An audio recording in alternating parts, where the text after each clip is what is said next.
Good, happy Easter morning, April 12th, 2020.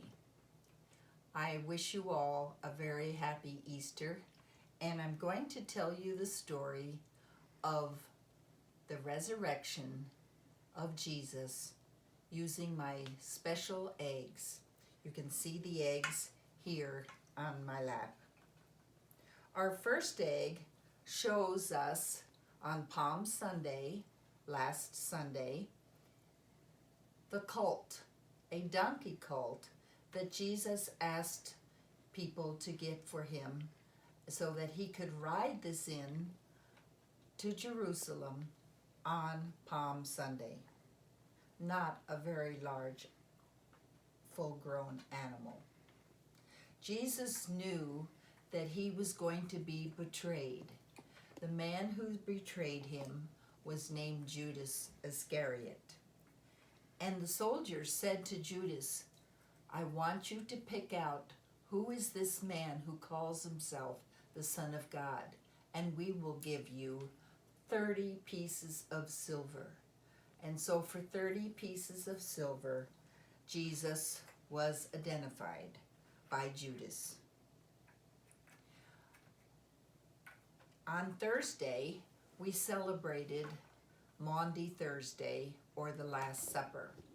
This is a chalice, and this represents how they used wine to represent Jesus' blood and bread to represent his body, and he told his disciples that he would come again, but he was going to be leaving them.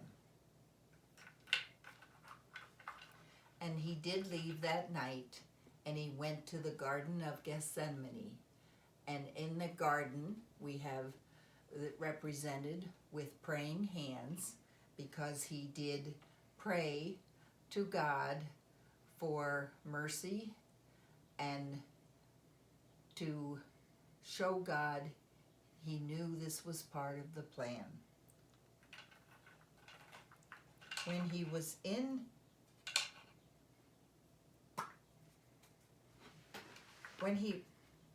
when he had been arrested in the garden, this represents the whip. And the whip was used to strike at him to make him weaker. His body showed, after he was taken off of the cross, 39 whip marks on his body. The people sure changed from the day that he rode in on the donkey, and it was Palm Sunday, and now they started jeering and mocking him. Some of them even made a crown of thorns, and they placed it on his head, and this crown of thorns represented that Jesus was the king. And they even said, if you're the king of the Jews, and if you are God's son, truly, you will not die. You will go off of the cross and you will escape this death. But of course, that was not God's plan. The next egg shows us that the soldiers actually took nails and put them in his hands and one between his feet so that he would stay on the cross. And of course, that would keep him from falling. That would have been very, very, very painful, wouldn't it? And they even wanted his clothing.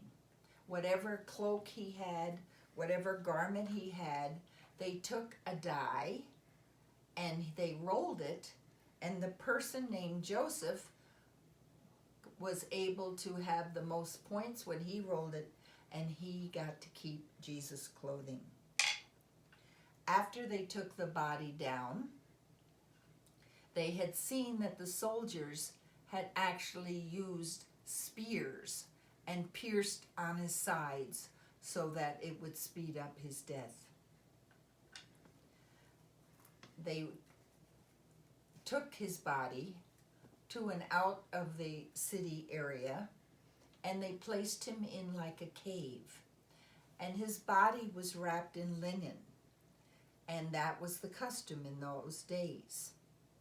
And to keep perhaps thieves or some Christians who wanted the story to come true by themselves, they actually put a big, big rock in front of the cave opening so that nobody could say that Jesus got out of there on his own.